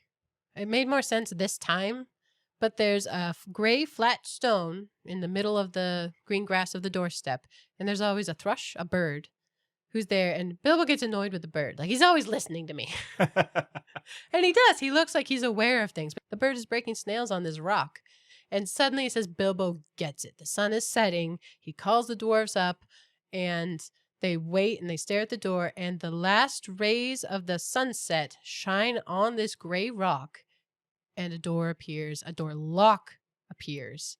And so Thorin, quick, the key. And they can open the door. And the door that looked just like a smooth side of the mountain is now open to them. And there is now a tunnel leading into the mountain. And I love this because this is where Thorin launches again into his style. I rolled my eyes, literally. Like, dude. Where he's like, yes, now Bilbo will show his worth. As if Bilbo hasn't already saved them. But in way more words. I like that Bilbo cuts him off. He's like, just be done with it. All right. I'm going to go. Yeah. I'm going to do it. Think how different Bilbo is. He's like, yeah, I'd like to have a look around. They hadn't heard anything from a dragon. It's desolate, but there's nothing around. They haven't heard anything. They haven't seen a dragon. And yeah, he's tired of waiting, I think. So yeah, I'm going to go. And he's like, who's going to come with me? Crickets. I forget who comes a little bit of the way. Is it Dory again? I might have been Balin, actually. Because Balin really likes that he's the lookout man, that Bilbo had been able to sneak past him. He's become rather fond of the Hobbit. But he won't go past where he can see the outline of the door. Bilbo, again, is very good at this because he can walk so quietly. Because they talk about the echoes. Even at the door, he can hear the dwarves and their racket. They're too noisy.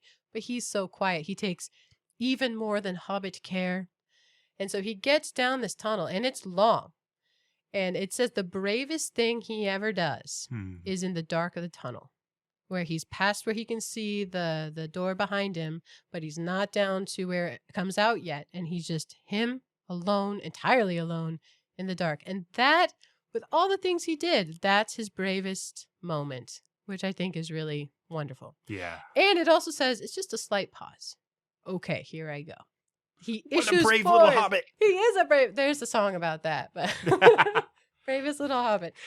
And can I just say how excited I am by what's about to happen?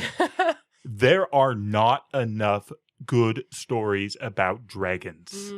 This is such a good story because we are about to meet a dragon, and not just any dragon, but Smaug. Smaug the worm. The worm. But the first meeting is pretty easy for Bilbo, all told. I mean, there's that step, but then he walks in and there's a glow coming off and he's able to see. He sees the great hoard under the mountain that Smaug has gathered underneath him and is just sleeping on. He's asleep. He's asleep. He doesn't respond at all. Bilbo isn't going to wake him. He's not stupid, but he is now a burglar and he feels like he needs to do something. And so he finds a great cup, a two-handled, I picture like a loving cup, that he grabs, and he takes it, and he runs back to the dwarves. Yeah, and they're stoked. Like, you did it! Look at this great thing! And they're talking about the treasure, and then they hear the dragon wake up. and there's a line here. Can I read this line? It does not do to leave a live dragon out of your calculations if you live near him. That is wisdom. But they did. But they did. The whole time, all this way. It describes dragons. They are very clever and very wicked. And they have no use for the gold and hoard that they collect, but they know it down to the ounce. And so he wakes up and he feels some air, and then he misses the cup. And he goes full dragon. Yeah. He is tearing things apart. He's up on top of the mountain. He's chasing their ponies. He goes crazy. Yes. The dwarves are not happy about this. And they yell at Bilbo. They blame Bilbo. What did you want me to do? I'm a burglar. Yeah. But Bilbo, at this point, is ready to take the next step. And so Bilbo agrees to go back. Yeah, once it's quiet again, he's like, okay, what else are we going to do, really? So he goes down and has a conversation with a dragon, which is awesome. Yes. There's some things we learn during this conversation. Oh, he does way better than I would do. I want to know what books Bilbo has read that prepared him for this. Because I want to read them in case I ever meet a dragon. Apparently, it's not smart to tell a dragon your name, and it's also not a good idea to offend or insult a dragon. And I'd like to read some of this as he comes in. As soon as Bilbo arrives, the dragon knows he's there. He can't see him because of the ring, but he can smell him, and he can feel changes in the air, and he knows that Bilbo is somewhere. And the initial line from the dragon is great. Well, thief, I smell you and I feel your air. I hear your breath. Come along. Help yourself again. There is plenty and to spare. He's trying to sucker him in. There's no doubt about it. There was some fancy wordplay in this conversation. I do think dragons, they enjoy the riddle game, for sure. Yeah. Well, and what does Bilbo do next? Bilbo was not quite so unlearned in dragon lore as all that, and as Smaug hoped to get him to come near so easily, he was disappointed. No thank you, O Smaug the Tremendous, he replied. I did not come for presents. I only wished to have a look at you and see if you were truly as great as tales say. I did not believe the tales. Flattery. He does, and he keeps flattering. Smaug comments on it. You have nice manners for a thief and a liar, and they keep having this conversation back and forth. Smaug asks what his name is. And this is where he starts throwing out things which, for those of us who have read the story, we're going to be able to identify some of these. He says, I am the clue finder, the web cutter, the stinging fly. I was chosen for the lucky number. Smaug is liking this. He's enjoying this game. I am he that buries his friends alive and drowns them and draws them alive again from the water. I came from under the end of a bag, but no bag went over me. And it keeps going. I am the friend of bears and the guest of eagles. I am ring winner and luck wearer, and I am barrel rider. That was probably where he finally made a mistake. Yeah, because the dragon's not dumb. And so the barrel rider, Smaug thinks in his brain, he knows where Bilbo came from, or at least where he got help. Because he can't identify Bilbo's smell. He knows dwarves, and he can tell that Bilbo's been with dwarves from the taste of the ponies he ate. But he can't identify the Hobbit's smell. But the barrel rider takes him to the lake. There's one more really important thing, though, that happens in this conversation. So Bilbo is flattering him. He's buttering up. He's talking about him. And he describes the fact that he's heard that dragons armor themselves with the treasure that they lay on. He describes it as the waistcoat underneath. A waistcoat of diamonds or something like that. So he has to see it, right? He's so impressed. He says, Smaug, may I see this? And Smaug is very proud of the jewel-encrusted underbelly. So he rolls to the side to let Bilbo see it, and it is magnificent. I mean, it is stunning what is there. But there's a weak spot. There's a hollow. There's a place that's not armored. And so Bilbo has now found Smaug's weak spot. Yeah, and that's what he wanted Smaug to do, is roll over so he could see his belly. Because he kind of got a glimpse the first time when Smaug was asleep, but he wanted to see about any weak or vulnerable spots there. You know what it reminds me of is in Moana, when they're in the underworld creature thing. He's like, if you think I'm just going to talk about myself, I will happily do so. Like, he's got some ego on him, this dragon. Yeah. And rightfully so. He's death walking. Street cred. Yeah. He's amassed some. Street cred. Oh, yeah. I never thought I'd hear you say that. So Bilbo has now found what he wants. And at this point, he becomes a little flippant to Smaug. And Smaug's not having any of that. And that's where the fire comes out. He blows fire after Bilbo up the tunnel, and it singes his heels and his head, and it takes weeks for it to grow back. I love the phrase that comes from it, this is wisdom. Go ahead. Never laugh at live dragons, Bilbo, you fool. Remember that, people. I will. Never laugh at live dragons. It did not turn out well for him, but he survived, and he gets very scared sitting in the tunnel after that. Mm-hmm. But he goes out and eventually he recovers a little bit enough to tell the dwarves what happened. He's not so proud of everything he said, but he did all right for talking to a dragon. Yeah, to be in a dragon lair twice with a live dragon and come out of it alive. Kudos to the little hobbit. Yeah, and the whole time this bird is listening. And he's like, why is that bird listening? And eventually it flies off once it gets dark. But they take shelter in the tunnel. And Bilbo gets more and more nervous. He's like, please close the door. Please close the door. And he's emphatic. And eventually the dwarves don't want to because they don't know if they can get it open again. But eventually Bilbo convinces them, and not a minute too soon, because Smaug can't find the door itself, but he knows in general where it should be, and he demolishes the outside. Yeah, I'll just take out the whole side of the mountain. Yeah. We are going to close that up, and he does. Yeah. And so then the story kind of splits at that point, where there's Bilbo and the dwarves hiding in this tunnel with no way out. They cannot get that door open. It's gone. And then we see what Smaug does. And it's what Bilbo feared he would do. The phrase barrel rider takes him to Lake Town. And he is looking for some vengeance. And here is where we're introduced to Bard. So who is awesome. Bard is awesome. He's grim. He's always pessimistic. He's talking about dark things and things that could go bad. But you realize he's actually a really reliable guy. So people kind of laugh at him and mock him for his pessimism, but he's the guy they want with them when something goes down, and something is about to go down. Yeah, they see gold from the mountain, and they're like, they've done it! Yay! The rivers are flowing gold! He's like, no, that is not what is happening here, people. This is the dragon, and this is fire. We learn also that Bard has a lineage of his own. Bard is a descendant of the King of Dale. And so he's nobility, he's a powerful man, and he starts planning the defense.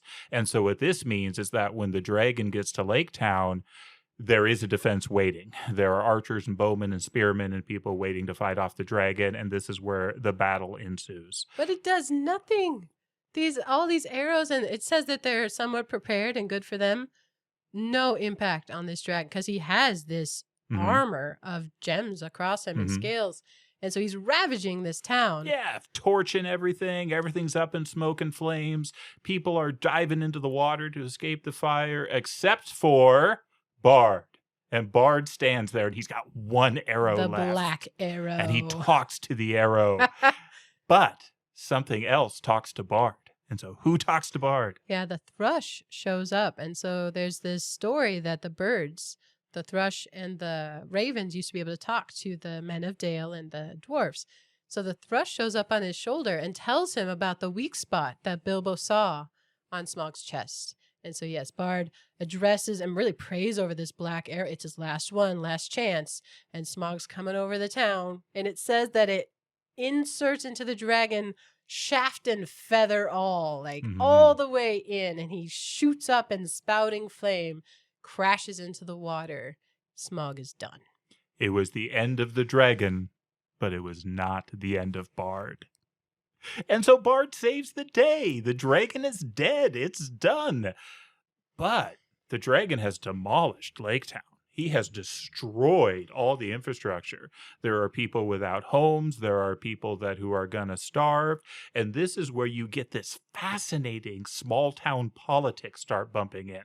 Because you have Bard as this great hero who has saved everyone, and they turn on the master of the town. And the master says, why are you blaming me? Blame the dwarves. They're the ones that irritated the dragon and came down. He really pushes that off. Like, he does. And everyone kind of goes, oh, yeah, that but makes Bard sense. he says, hey, let's feel bad for them. I'm sure they got taken out by the dragon, right? And that's what they believe. Yeah, because how could they have survived this? And so what you then have is some pretty hard times in Lake Town, but Bard and the Master end up working together, and the elves step in. Remember, the king of the elves has been warned about the dwarves that they had escaped because there were elves present when Thorin and his company came in. And so this has given time for the king of the elves to send a contingent of his elves, and they showed up in time to help the people of the town. While this is all going on, they have an idea where they say, hey, wait a minute. The dragon's dead. Wasn't there treasure in there? Like a lot. Wealth untold. And so they head that way. And this is, you had said the story split. So this is one split of the story, as now the elves and the men are moving up towards the mountain to claim the treasure that is no longer guarded by the dragon. Yeah, so Bilbo and the dwarves have been sitting in this tunnel for days. They have no idea how long it is because they can't go out. The only way to go is down, and there's a dragon down there. Or so they think. They don't know what happened. They have no idea. So that eventually they decide to go down, and Bilbo has them all come with him this time. But they won't. The dwarves won't go past the tunnel entrance. It's Bilbo. And they're like, you just go. We'll be here. Yeah. You know, if you need help, we'll come get you. One of the things that has been going on, though, is the dwarves, after seeing the cup and coming near the mountain, start reminiscing. They start thinking about specific items of treasure.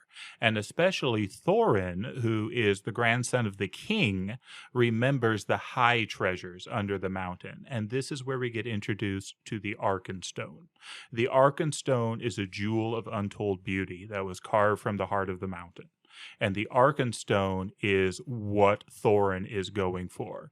He says that alone he reserves to himself. They're planning on splitting up the treasure evenly among them, but the Arkenstone is clearly Thorin's. See, I don't think they talked about it yet, because Bilbo goes for a walk in the dark. He knows it's a thing, but I don't think Thorin says, hey, that's mine yet. He was pipe dreaming about it. Because Bilbo picks it up on his way out. He finds something at the top of this mound when he's alone in the dark. And he puts it in his pocket. Does he not know yet? You could be right on that. He doesn't know that specifically. He has an idea that he shouldn't grab it. But he Because has doesn't some it of say the he kind of thinks that this wasn't meant for him when yeah, he puts but it in his pocket? but it's only after that that Thorin says, "Hey, this is the thing I want. Keep Okay. your eye out. It's mine." Mm-hmm. And then when he does say that, Bilbo was wildly uncomfortable because he has You're it right. hid in, over there. He's using for like a pillow or something, isn't he? Yeah, He's at got it that time. wrapped up. So yeah, Bilbo's walking alone in the dark, and his torch goes out, and he yells help because he needs a torch. And the dwarves panic. He's like, "No, come, bring me a light." So he gets to walk in the treasure, and like we talked about the love of stuff at the beginning. Bilbo is very much in love with his hobbit hole, but he thinks less and less about the stuff and more about just the comfort of being home and the missing of home. But seeing the horde wakes up the dwarfs' desire for stuff. Yes. It's not their best look, but it is very much a piece of them because they do love it, but it also makes them, specifically Thorin, greedy. Mm-hmm. So anyway, they walk through the castle because Thorin remembers it, even though it's covered in the, what do they call it? Smogs, slime, and stench of the dragon. It's gross. But they make it out to the front gate, and then they go up the spur of the mountain, and they find a bird who can talk to them. There's one other thing I would point out on the treasure on the treasure mount. Thorin, yes, he is greedy, but he still keeps his bargains. And he starts throwing treasure to Bilbo, and specifically the mithril armor. It was made, it said, it must have been a very short elven prince once upon a time, but this is where Bilbo gets his famous mithril coat. I like that Bilbo's thought is, I probably look ridiculous, but this is awesome. Yeah. So sorry, go back to the birds. So the birds keep showing up. So yeah, the birds show up, and there's a raven who can speak to them. Well, the thrush goes and finds it. So one of the dwarves is hearing the thrush speak and basically saying, he just talks too fast. I can't hear him. He's chattering like mad. He's like, Baggins, can you make it out? He's like, oh, no, I can't quite catch it. But he has no idea what the thrush is saying. That's right. But the other dwarf says, I wish it was a raven, because the ravens we spoke with. And so the thrush obligingly goes and gets a raven. He's a very helpful little bird. Yeah. So yeah, this old as dirt raven shows up who knew like his grandfather's grandfather. And he says, hey, the dragon's dead. And the men of Lake Town are on their way to recover the gold. And I think at that point he does give good counsel. And he basically says, hey, let's reestablish friendship. And Thorin says, no one will take our stuff when they come in arms. And immediately gets defensive. The greed sets in heavily. Immediately. And he commissions the ravens. He asks them for help because they're only 14. But Thorin has family. A lot of family, it says. Yeah, Dane of the dwarves in the Iron Hills. And so he sends the ravens to summon a dwarf army to come help fight off the men. He also, at some point here, he learns that the elves are involved too. Remember, Thorin has just been imprisoned by the king of the elves for an extended period of time. So yes, the greed of the treasure is the driving force here, but I can also get him being a bit peeved at the elves, given what he just went through. It's true, and they have a history, but Bilbo kind of likes the elf king. Bilbo loves elves. Yeah. Remember, he was willing to give up food to listen to them sing at Rivendell. But, I mean, he interacted in and around the elf king as well. So dwarves have the history negatively. Bilbo's is positive. So what's happening here is factions are being created. So Thorin gets defensive. They start putting up a wall. Smaug already blocked off all the other entrances. So the only way in, they block off here. And Bilbo's starting to get worried. And so the next day, the men of Lake Town and Bard comes, and they are surprised. Yeah, they thought they were dead. New cut stone, and legitimately thought they were dead. So Bard relays that, well, I killed this dragon for you. You're welcome. And there's a lot of us without homes, and winter's coming on, and yes, we want a share. Yeah, and we supported you when you were sick and alone, when you came out of the barrels. We gave you help when you were in need. We're in need now. Yeah. It's a very reasonable request. It is, and Thorin responds very unreasonably and says, put down your arms and come back, and maybe we'll talk. And so they come back with a request the next day. He shoots an arrow into, I think, the horn of the messenger. And basically the answer is no. Yeah. He's waiting for his family to come, Dane from the Iron Hills, with an army. They don't want to give any of this treasure away. So it is tragic. These factions are growing. And all this time, Bilbo is miserable. He doesn't want the stuff anymore. For a little bit, he was struck by the grandeur of all this gold and wealth. But really, now he just wants food, and for people to be peaceful. Yeah. And so it says he hatches a plan, the beginnings of a plan. This part really confused me as a kid. This is the first time I've read it where it kind of really makes sense to me why Bilbo does this. But he takes over the Night Watch. He comes down with the Arkenstone in his pocket. He goes and talks to Bard and the King of the Elves and says, "This is Thorin's heart." And he gives the Arkenstone to them as a bartering chip. Yes.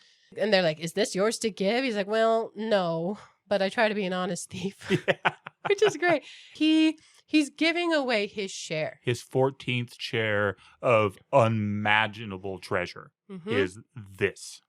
And he's giving it all away to buy peace, which is very noble of him. I don't know if there's a better way. I tried it because it's so political, because there's histories and all. It's really conveyed in a short amount of words in these chapters. It's very well told, but there's a lot here. Yeah. And different factions. And then suddenly this old man comes out. He's cloaked, but he throws back his hood and says, "Good job, Bilbo." And Gandalf showed back up. Yeah. And commends him. And he says, "You know what? It's going to be hard for a little bit, but keep your chin up. Yeah. You're almost there." Kind of thing. And then two things happen. One, Bilbo goes back. Yeah, he doesn't want to abandon his friends. He climbs back up on the wall. He said, "No, I've got my shift to watch." And I told the bomber I'd wake him up. At midnight, And so he does. He goes back. And then the other thing happens that's unbelievable is this works. Yeah. So Bard comes back the next day, again, treats for peace. Thorin again says no. And then, boom, he pulls out the Arkenstone. And Thorin is betrayed. This is nothing but a betrayal in his mind. But he says, yeah, Bilbo knew that I would redeem that at any cost. So you get their 1/14 share, but he's going to chuck Bilbo off He the is. wall. And Gandalf's line is great here. Hey, if you're done with my burglar, at least don't damage him. Yeah, give him back. Because Gandalf is down with the men and the elves, which Thorin isn't happy to see that either.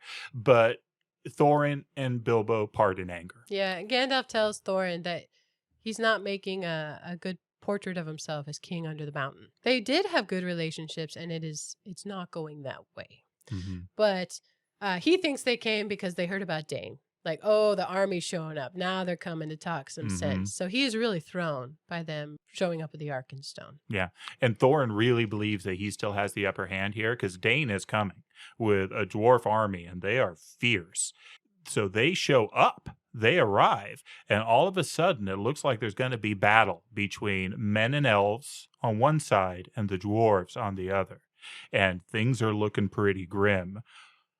And then things get worse, if you can believe it. Twist! They get more grim, because then all these factions and pettinesses almost get turned aside because actual bad guys show up. And none of that matters anymore. So the goblins, who were angry that they killed the king of the goblins, show up with an army of wolves. So thus begins the Battle of the Five Armies, which is the coolest title for a battle. And when I was a kid, I kept trying to figure out who the five armies were. Me too. Was the humans and the elves one, and then was the 13 dwarves one, and Dane one, and the goblins? Is Hobbit but one? wait, there's the So I think I figured it out. They say it in here. They so I don't do. know why I was always so confused. Me neither. It's because there's other players. That's why. There are. Yeah. Goblins, wargs, men, elves, dwarves. Yeah, so goblins and wolves versus men, dwarves, and elves. Yeah. And that truly is very similar to the trilogy. So it's these peoples who come together. They get over their between themselves things to fight good versus evil. And because there's also bats that come in, they make it literally dark during the day. Then there also is one wizard, one hobbit. Yeah. And coolest of all, the eagles show up. I mean, this battle is told beautifully and is done in a couple phases in a couple ways. One is it talks about Bilbo's involvement, where, Which is very little. very little. The magic ring is helpful because it means nobody is targeting his head, but it doesn't stop spears, arrows, swords, things like that. It just means nobody is picking him out to die. Bilbo chooses where he's going to die. He believes that they are going to be overrun, and so he picks the hill near Gandalf and the Elf King because he wants to die fighting near the Elf King. And then eventually Bilbo's part of the story ends as a rock hits him in the head and he goes unconscious right after he sees the eagles coming. The scene on here that just chills me when it happens is when Thorin comes out. Yeah, they because didn't count on Thorin. Enters the battle. He's clad in gold. He's got his dwarf axe, and he is fighting for the Lonely Mountain. And it is, I mean, as much of a jerk as he can be, he is epic in this. He is truly the king under the mountain. Like he is proud of his race and his heritage for sure, and he had won it back, and he will fight for it. Mm-hmm. So yes, it's not looking good still though, until Bjorn shows up. So awesome. He comes in bear form. It says that he's at least twice the size of the greatest bear, so great is his rage. And in like 2 bites, he eats the goblin leader. And this is what breaks the goblin army is Bjorn. They just can't stand in front of him, which is epic. Thorin is being overrun. Yeah. And Bjorn actually plucks him out of the middle where he's being hewn down and saves him for the time being, takes him at least to safety, and then finishes the battle. I mean, that bear man is good to have on your side. Mm-hmm. He's awesome. Indeed. So this whole time, Bilbo's been unconscious. He didn't know about Bjorn at the time. But he wakes up with a headache, and there's a guy walking around, and he's like, hey, who won? And the guy freaks out because he's invisible. Who's talking? So, yeah, he takes the ring off, and the guy says, hey, I've been looking for you. Yeah. You're needed. Mm-hmm. And so he takes them directly to Thorin, who has been mortally wounded. He's going to die. But there is forgiveness and repentance between the two of them. And it's really wonderful. Bilbo I cry goes every and cries. I mean, Bilbo does too, it's... One of the things we're learning from these stories is I cry a lot. Yeah. I mean, this one definitely, they come together. There's forgiveness, there is understanding, and they part as friends. Yeah. And there's much to that. So Thorin is buried with the Arkenstone. And Orcrist. And there is healing with relationships, and all really Bilbo wants to do after that is go home. It is said ever after that the mountain could not be taken by surprise because anytime an enemy came, the Arkenstone would shine and people would be warned of danger coming. It's pretty great. It is cool. So yeah, Bilbo's ready to go home, and it is still a dangerous road, but a lot less because they killed a lot of the goblins in that battle. And he's got different company on the way home.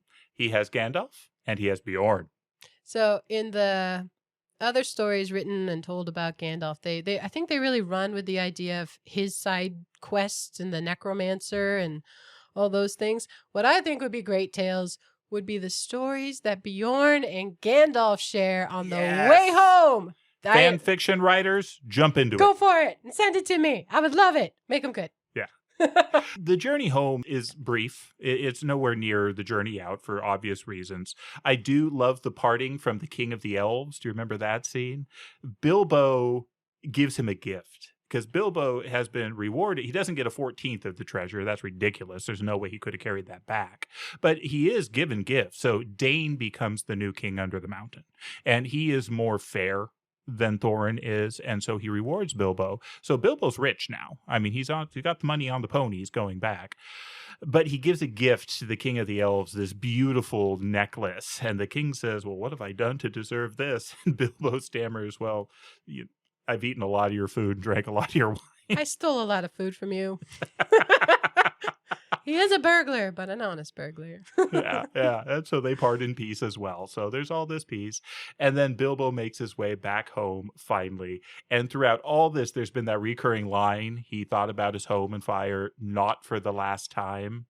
Towards the end, it's for the last time because then he's home. Yeah. But it's more of that where the stuff doesn't own him anymore. They happen across the gold from the trolls. Mm-hmm. And he's like, Gandalf, you should take this. I don't need it. I'm sure you can make good use of it. He doesn't need the stuff. It's different when your stuff doesn't own you and you own your stuff. I think that's very true.